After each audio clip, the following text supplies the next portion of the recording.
Hey everyone, thank you so much for joining us. Basically, Instagram has emerged as a powerful platform for many businesses, but with the creativity on show and the visual impact of our industry, the hair and beauty industry, it's no surprise that social medias that are more visual, like Instagram and TikTok and stuff, they tend to be more successful for our businesses. Success for a social media for a business can result in more bookings for your current customers because they kind of see you a bit more. It can result in new people finding you if you've got a well optimized kind of social media account. It means that people around you can see your content and then potentially find you and book. And it's just a really great way to keep in contact with your current customers. Today I'm joined by Kirsten from Savvy Salon Marketing. She's an expert on the hair and beauty specific social medias, and she works across New Zealand and Australia to kind of help businesses run an incredible social media that delivers results. So Kirsten, thank you so much for being here. First of all, what we want to talk to you about today is for a lot of people, if they either don't have a social media account yet, like an Instagram account, or they've maybe got one, but they don't post on it often, and they're wanting to make the decision to invest in, okay, I'm going to spend some time and actually, work on my social media and start posting on it and see if I can get some results. What are your top tips on how they can do that? How they can make sure the time that they spend is actually kind of well earned. They actually get Yeah, some stuff out of it the most. yep. Good question. And we hear that a lot. Yeah, as you say, a lot of salon owners are on Instagram, but they're actually a little bit overwhelmed by it, so they tend to kind of do nothing.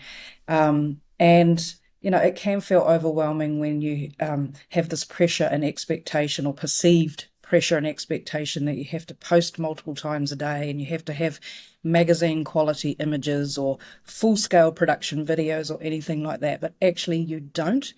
And Instagram would prefer that you just have every day what's going on in your salon, behind the scenes, some before and afters, and just start to show people a little bit, like it's a window into your salon as if they were out on the street and looking through and checking you out. So there's some simple things that you can do. It doesn't have to be onerous, just take the pressure off yourself. And the first thing is just to decide you want to do it, and try not to be scared of it.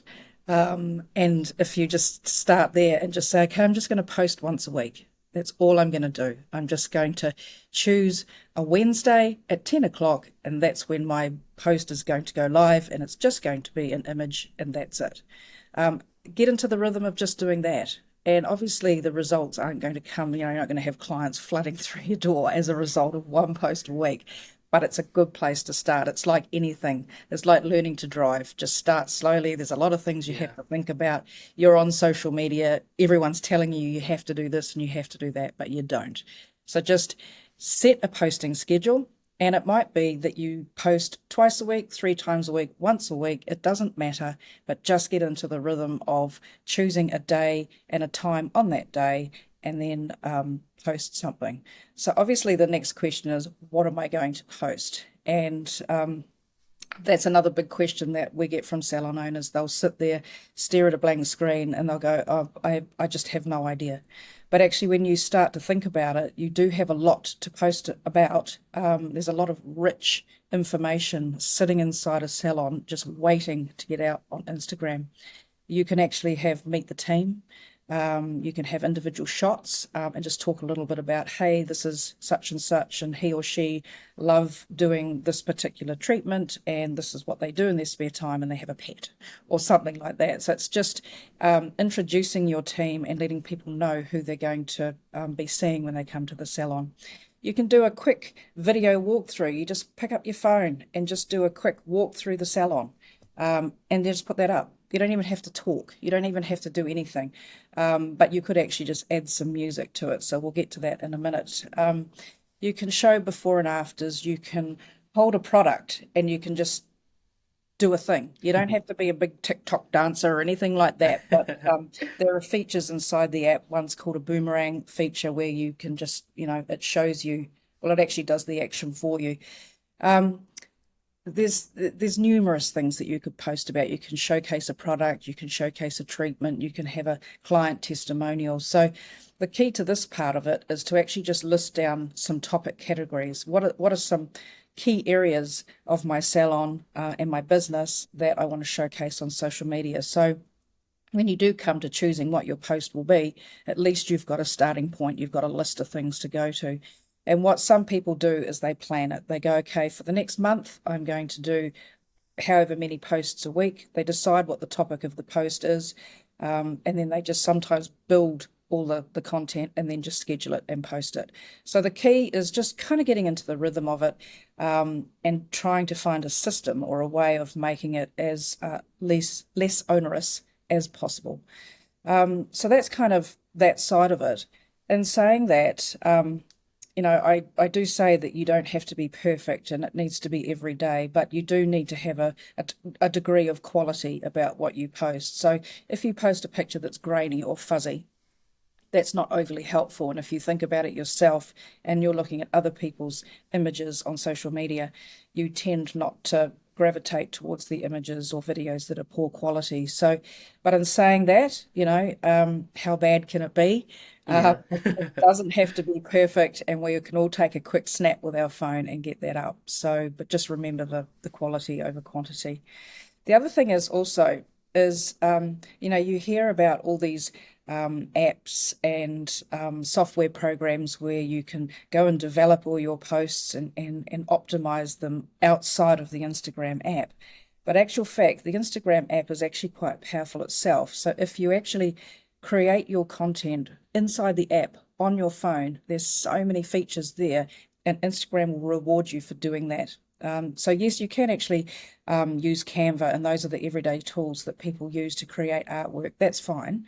But when you're doing the original content and stories and reels and posts of yourself or inside the salon, just do it on your phone and use the Instagram app itself to create it and make it a little bit more interesting. So the first thing is original content, obviously. If you just go and use a stock shot out of a image library, that's probably been used by 100 other salons somewhere else, so it's not original content, and the Instagram algorithm goes, oh, okay, it downgrades the reach.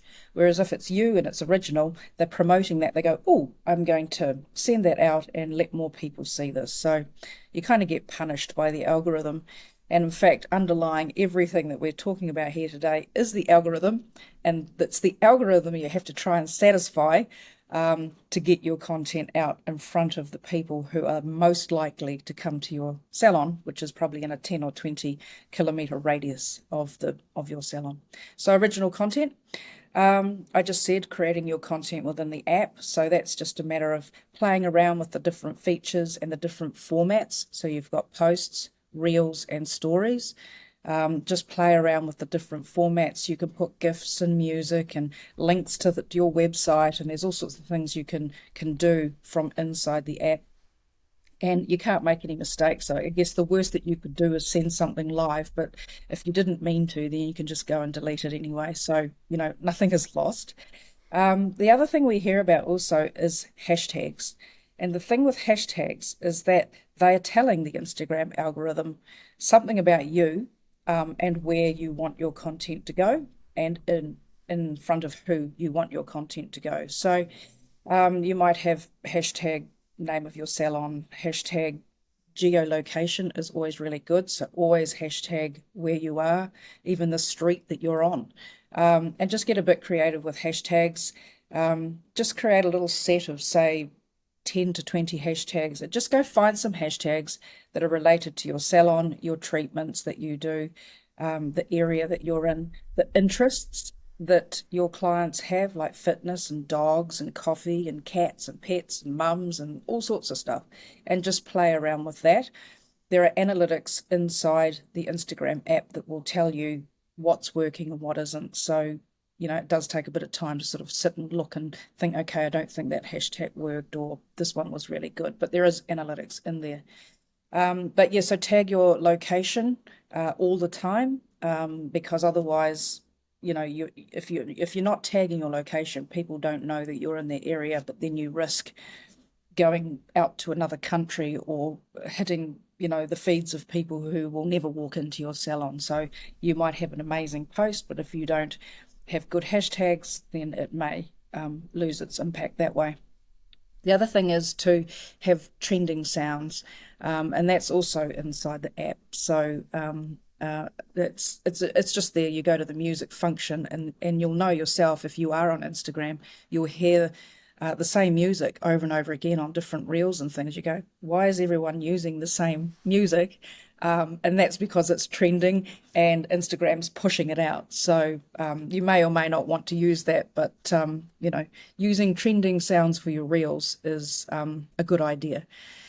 So that's kind of using the features inside the app, and there are lots of features. You don't have to use them all to be successful. Just choose one, get used to it, and do that. And of course, it's learning. It's like anything. It's learning to use an app or a new piece of software and maximizing it. And so it might sound a bit of a cliche, and I always say this, but getting good on social media is a marathon. It's not a sprint. And you can never do the wrong thing. You just learn what works and what doesn't work. So the next tip that I say to people is to actually engage with your audience. So you spend all this time creating this amazing content, and you're in the app and you're doing your thing and you're getting it all out there. To start with, it's like crickets. No one's engaging, no one's liking, no one's talking, no one's doing anything, and you think, oh, and that could happen for months. It still happens with us at Savvy Salon Marketing. We put stuff out, but what we find in this industry is that people are actually really enjoying the content. They just forget to like it, or they forget to comment. And we know that because we ask people and they go, oh yeah, I love your tips. I see your tips all the time. And it's like, why don't you share some love? So, Yeah. yeah, why don't you just tell us? Because we kind of need to know. Yeah. But likes and things like that aren't the only indicator of success, but it is nice to think that people are actually enjoying your content. So what you need to do, it's like going up to someone and introducing yourself and putting your hand out and shaking, and saying, hi, it's nice to meet you. Do that on social media. Go and find the clients that you've got and just start liking their content or commenting on their content, or just go into the Instagram accounts of the local cafes or the gyms or wherever that's relevant, where your target market is hanging out online, and go and love their stuff, because their audience and community will see you commenting and being active, and they go, oh, there's that salon, or there's that person that owns that salon, and they will eventually start to come over. So it's like any relationship building, it takes work. And it's good to be posting regularly, but if you get out there and you get proactive and you start signaling to people, I'm here, by commenting and liking and showing love, it will start to come back that way. And eventually you will get people liking your stuff and commenting, and you can actually tell your clients, hey, did you see my post? Why don't you show me some love? So it's that whole thing, but just done in an online environment.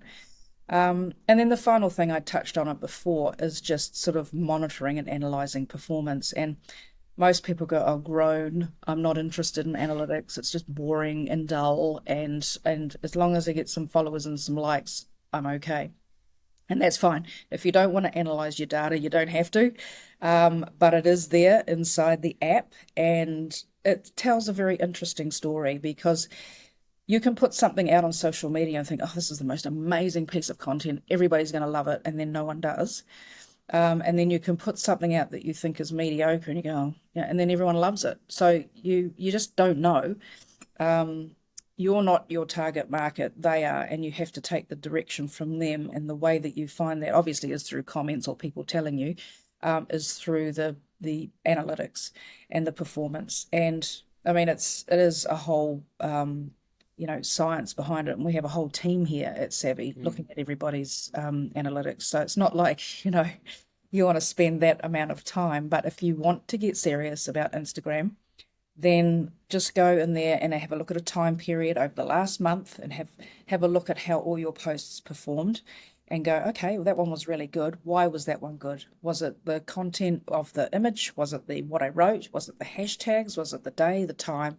And start to try and get a general sense of what you're doing that's performing well, and what you're doing for the ones that aren't, and just start to get a bit of a general idea, and then you can start to sort of optimize or change up your social media. You might decide, I'm not going to post on that day because every time I post on that day, it's terrible, Mm. or vice versa. And there are also, there's an area in there where you can see the best time to post, as in the actual time when your Instagram followers are online. So why not post when they're online?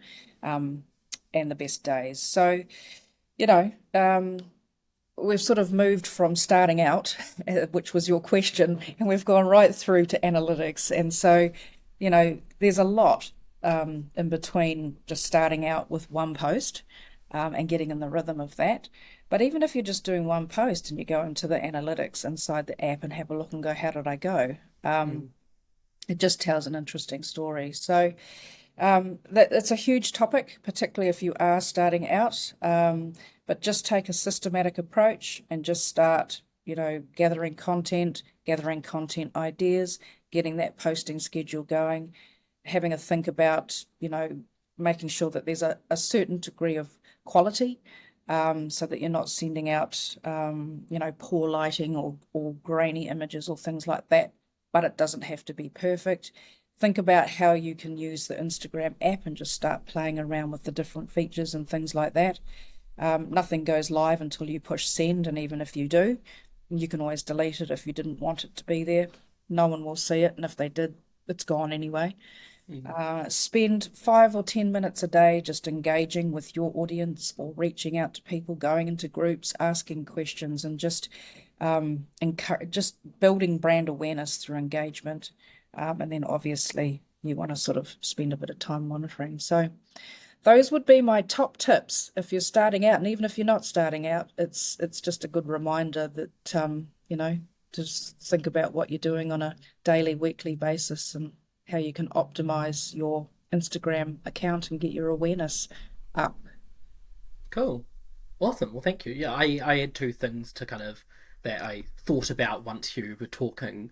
So one thing is if you are like, let's say you're not sure kind of what to post, or your phone is like a bad phone that's old and it's got a terrible camera. Use the people around you, get your team involved. Mm. Like I know I've seen people where they'll take a picture of their plate of food or something, and they'll have all their friends around with their torches on to make sure there's good lighting. Yeah, yeah, yeah. It's those little things like use other people's torches. You could ask around. We actually just got some like goldfish in our Mm. office, Hmm. and we were trying to. I heard the person that bought the fish in.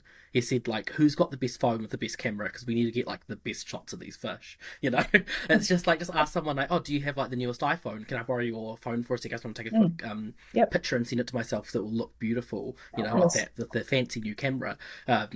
Yeah, so that's definitely get your team involved. The other thing I'd mention is, yeah, look at other, doesn't have to be competitors, but look at other hair salon or beauty salons kind of that you maybe you look up to, or maybe they are around you. Maybe I've seen here in beauty salons where like they almost have like a friendship, like the owners know each other, they may have gone to school together, and they follow each other to kind of not only just keep up because it's their friend, but it's also a great idea to see what other kind of salons are doing. Could give you some ideas if you don't have them.